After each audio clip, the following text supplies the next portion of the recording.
what's going on, guys? I just wanted to give you all a quick update on my Bitcoin Elliott wave analysis. And so yeah, let's jump right into it. I'm not going to be going over the macro time frame Elliott wave count today, but if you want to check out what I have on the macro time frame, you could look at my video from a couple days ago. But I will go ahead and give you a quick summary.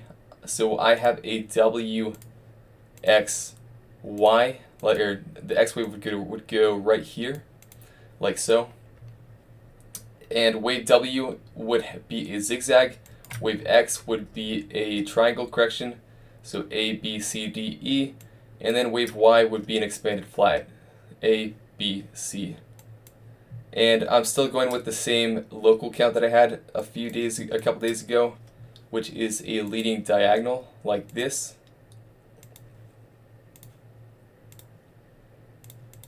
And it would be wave 1 here, 2, 3, 4, 5, just like that. So as predicted, well, I'll go ahead and zoom out for you guys just so you can see real quick what I have. So yeah, this would presumably be the end of a wave 4 correction, a primary wave 4, which I'm not entirely sure yet. It could just be a wave A of a much longer drawn out correction, but we'll have to see what happens with future price action. But yeah, now that's out of the way, I guess I'll go ahead and zoom into the local time frame, and I'm gonna delete these for now just to make it a little bit more clear. And let's go down to, well, I guess I'll stay on the one hour chart for now, and I'll just zoom into this for now. And as predicted, we came down to the 1-to-1 of wave A in this zigzag right here. So I was predicting that this was a wave A, this is a B, and this would be a wave C.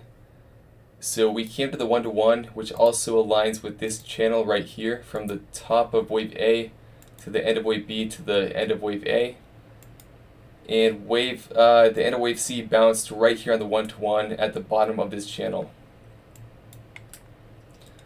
So what I'm looking at right now, so I'll give you guys a bullish count first of all that I have, and then I'll go ahead and give you a bearish count.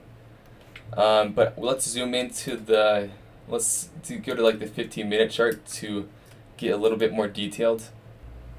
Alright, so what I wanted to see is a clear 5-wave impulse off this low right here. So we're at the bottom of wave C. I'll zoom out so you guys can see.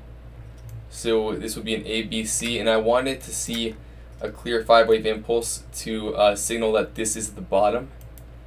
But so far we only have a 3-wave impulse, like an A, B, C kind of structure. And that leads me to believe that if this is a bullish count, then it's most likely a diagonal of some sort.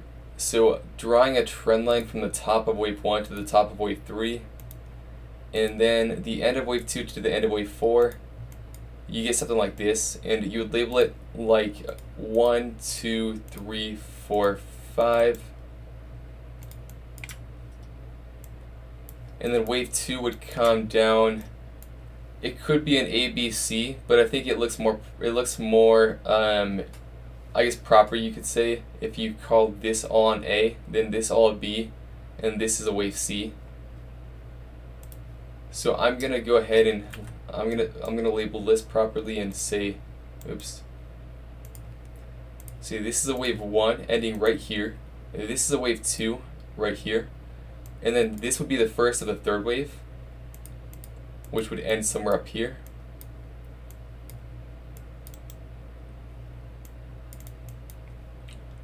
So we count up 1, 2, 3, 4, 5, something like that. And yeah, this could also be, like I said, this could be a wave 1 of the third wave, in which case the end of wave 2 would go right here. So this could be a wave 1, and this could be a wave 3, and we're coming down for a 4. But I guess that's pretty subjective whether you want to call this a wave 1 here or a wave 1 right here. But for now, I'm just going to call the wave 2, the end of wave 2 right here, and the start of a wave 1 of the third wave right here. So that's my bullish count. It's hard to say if it's probable right now, because you have to understand that expanding diagonals are not the most common of structures in Elliott waves. but it is possible that this is a wave 1 and this is a wave 2. But I guess we'll just have to wait and see what happens, because if we start making impulsive waves up from here, then it's going to be more likely. But yeah, I guess we just have to wait and see what happens. But I'll tell you some targets that I'm looking at if we go up from here would be, let me go ahead and delete these. Actually, I'll leave them on for now. But some targets that I'm looking at would be 34.2K, which is a daily level right here, and it coincides with an order block right here. So that's my first level that I'd be looking at if I were to look to short. And then the second level that I'd be looking at would be 34.7K, which would be a naked point of control right within this region right here. And that would also coincide with a golden pocket right below it, as well as another one pulled from this high right above it. So yeah, that's my bullish count. Like I said, we just have to wait and see what happens. But and I guess cross your fingers and hope that this is the right count. So yeah, now it's time to get into the bearish count. So I'm going to go ahead and delete these things and then zoom in a little bit more. Actually, I'm going to zoom out. I think it might be easier to show you on a little bit higher of a time frame.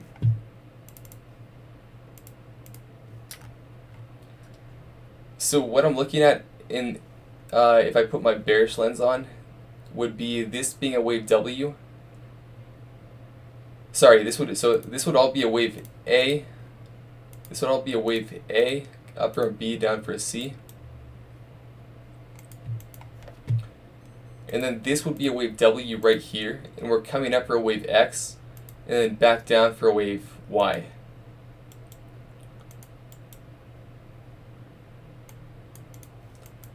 So in this case, this would be probably some sort of double zigzag, and the wave Y does not have to come this low down. It could, the wave X, for all we know, could come all the way up here, and then wave Y could actually be higher than wave W. But I think the most probable, if we are getting a WXY, would be a double zigzag, in which case we're coming up for, we're coming up for some sort of three-wave impulse, most likely, like that, and then we'd come back down for another three-wave zigzag, something like that. So I'll zoom in and kind of, I guess, detail what to expect, or what I'm expecting right now, if this is the case. So let's go back on the 5-minute chart.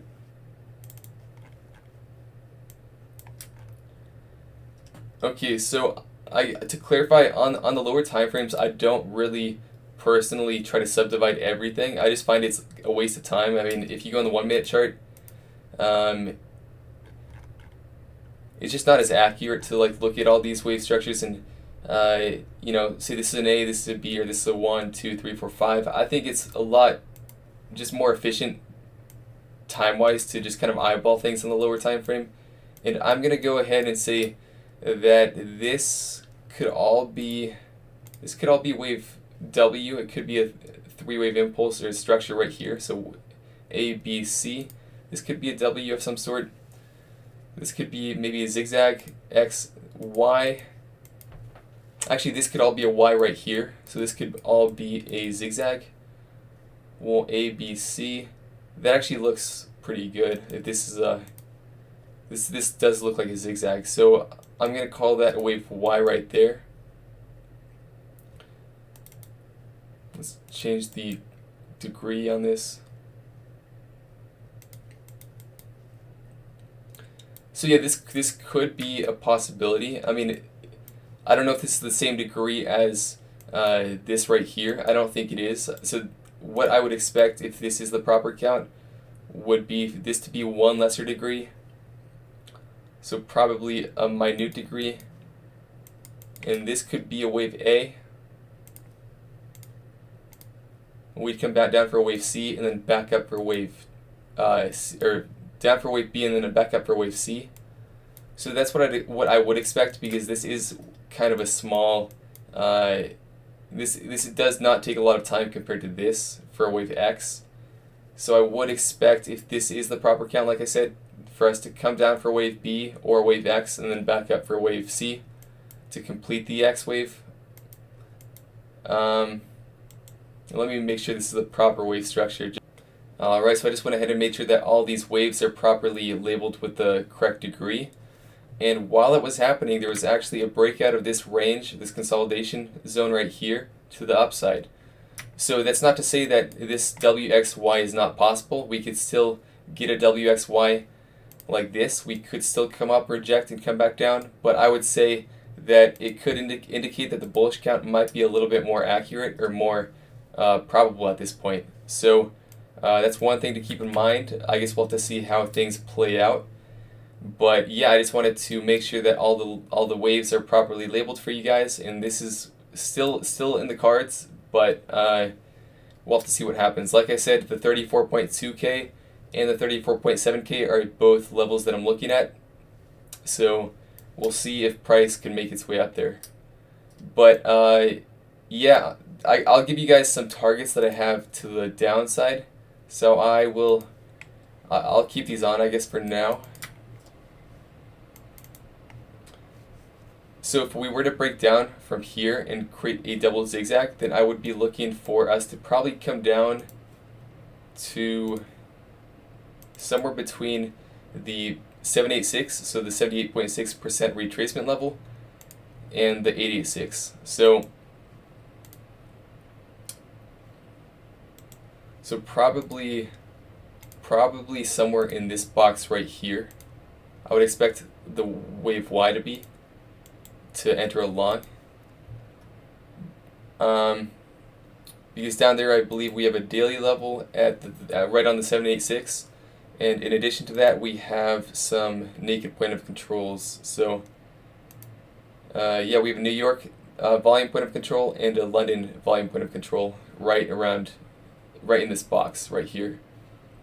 So that's one target that I have if we break down. Also, like I said a few days ago or a couple days ago, I'm definitely going to expect a reaction in this area right here, but I would look for the bottom to be right here if this is a WXY. But yeah, that's my bearish count, and yeah, I guess we'll have to see. Like I said, this is breaking up right now, so I'm gonna have to say that the bullish count is looking more likely. But yeah, the best we can do is just wait and see what happens. But I hope you guys enjoyed this video, and I will be making more in the future, and I'll see you next time. Bye.